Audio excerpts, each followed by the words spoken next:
항상 대한민국에 정확하고 빠른 소식을 알리기 위한 시스코크입니다. 구독과 좋아요는 영상 제작에 큰 힘이 됩니다. 전쟁의 승리는 하늘을 지배하는 자에게 있다는 말이 있을 정도로 상공을 통제할 수 있는 제공권을 장악하는 공중 우세권이 절대적으로 중요해졌는데요.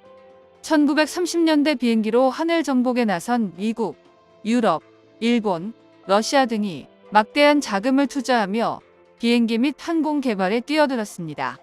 이를 본 대한민국 임시정부는 항공력의 중요성을 깨닫고 미국 정부를 통해 비행기 구매를 추진했었지만 당시 비행기 값은 상상도 할 수 없을 정도로 비쌌죠. 이제는 우리 선조가 자력으로 하늘을 지키고자 했던 꿈을 이뤄낸 것은 물론 직접 제조해 비행에 성공하는 수준까지 이뤘는데요. 우리 손으로 만든 KF-21 전투기가 작년 7월 19일 첫 시제기가 비행에 성공한 뒤 1년도 안 돼 모든 시제기가 비행에 성공하는 쾌거를 기록했습니다. 블록1의 초도 생산 이후 곧바로 KF-21의 스텔스 버전인 블록2가 등장할 계획인데요. 보편적으로 전투기를 개발할 때 일정이 뒤로 미뤄지는 경우는 수도 없이 봤지만 KF-21 전투기처럼 일정을 앞당겨버리는 일은 인류의 개발 역사상 처음 있는 일이었기 때문입니다. KF-21 전투기가 양산에 들어간다는 소식을 듣고 폴란드와 사우디를 비롯해 해외 바이어 관계자들은 한걸음에 달려와 시험비행을 직접 참관하기도 했었는데요. 이제는 대한민국이 전투기를 만드는 국가로 달라진 해외 시선을 체감할 수 있을 정도가 된 것이죠. KF-21 전투기의 시험비행을 참관한다는 소식에 베테랑 조종사들은 애프터버너를 사용해 이륙하는 모습을 연출하기도 했습니다. 애프터버너는 주로 이륙 때 수직 상승, 급격한 고도 상승, 초음속 돌파 시 사용되는데요. 전투기 노즐에서 불꽃이 나오면서 미칠 듯한 추력으로 기체를 밀어주게 되는데 KF-21 전투기의 경우 엔진 성능의 2배 수준에 근접할 정도의 추력을 보여주었습니다. 비행시험 관계자는 KF-21 전투기의 시제기인 블록0는 완벽한 양산형 기체가 아닌 만큼 기체와 엔진의 테스트를 위한 기체로 애프터버너의 기록 데이터를 바탕으로 최대 이륙 중량인 22,000파운드 이상 25,000파운드까지 테스트 비행을 진행할 것이라고 했는데요. 이는 대한민국의 KF-21 전투기를 독자적인 첨단 기술력으로 초음속 전투기 설계 및 생산하는 데 성공했다는 의미입니다. 비행시험 참관 역시 전투기를 자체 생산하지 못하는 나라들에게는 대한민국의 KF-21 전투기가 상당히 매력적으로 다가온다는 점이며 구매를 희망하는 나라가 점점 늘어날 것으로 보이는데요. 애프터버너에 대해 잠깐 설명하자면 KF-21 전투기처럼 초음속 비행이 가능하도록 설계되어 있는 대부분의 전투기들은 초음속으로 비행하기 위해 애프터버너를 작동시키는 것인데 보통 전투기의 제트 엔진은 자체 가진 추진력으로 초음속을 돌파하기 어렵고 애프터버너를 통한 추가적인 추력을 통해 초음속을 돌파할 수 있습니다. 애프터버너는 터보제트 엔진의 추진력을 향상시키는 장치로 한 번 연소가 이뤄진 제트 엔진 고온의 배기가스에 제트 엔진의 터빈 뒤쪽에서 다시 연료를 분사하여 더 큰 추진력을 얻게 해주는데 애프터버너는 이미 뜨거워진 배기가스에 연소를 분사하기 때문에 별도의 점화 장치도 필요 없는데요. 다만 연료와 배기가스가 잘 섞이도록 불꽃 안전기란 구조물이 있는데 제트 엔진 뒤에서 보면 동심원 모양으로 여러 개의 고리가 보이는 그 구조물입니다. 이것이 와류를 만들어 배기가스를 일부러 흐트러뜨려서 연료와 잘 섞이게 해주는데요. 이러한 형식으로 애프터버너를 사용하면 매우 큰 소음이 발생하는데 대형 여객기와 비교해서 상대적으로 소형인 제트 전투기가 이륙 시에 더 시끄러운 것도 이 때문이죠.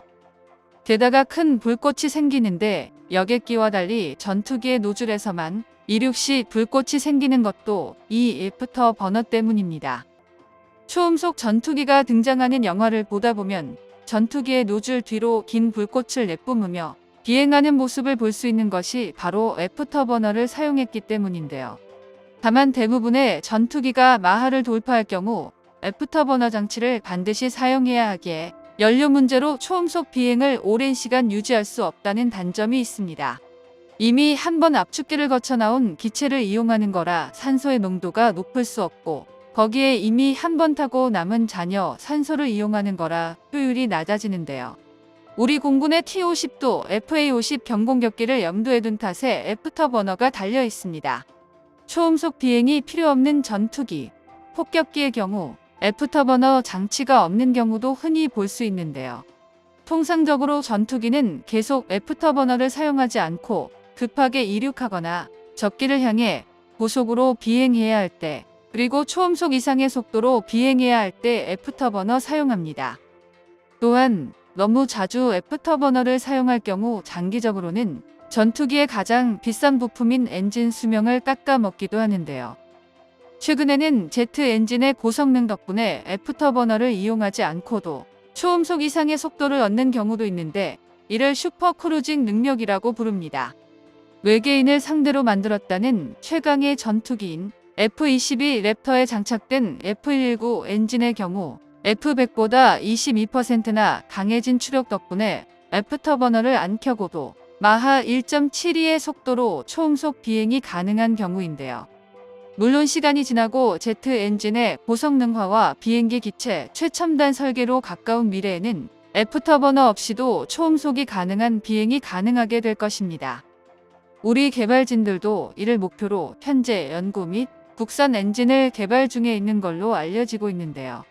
이처럼 전투기 엔진 개발 및 부품 국산화를 이미 진행 중이기 때문에 2030년 중반부터 양산될 KF-21 전투기에는 미국산 엔진을 사용하지 않아도 되는 환경일 것입니다. 한화 에어로스페이스에 따르면 KF-21 전투기에 들어갈 한국이 독자 개발한 엔진이 현재 무인 전투기에 탑재돼 테스트를 하고 있는 것으로 전해지는데요.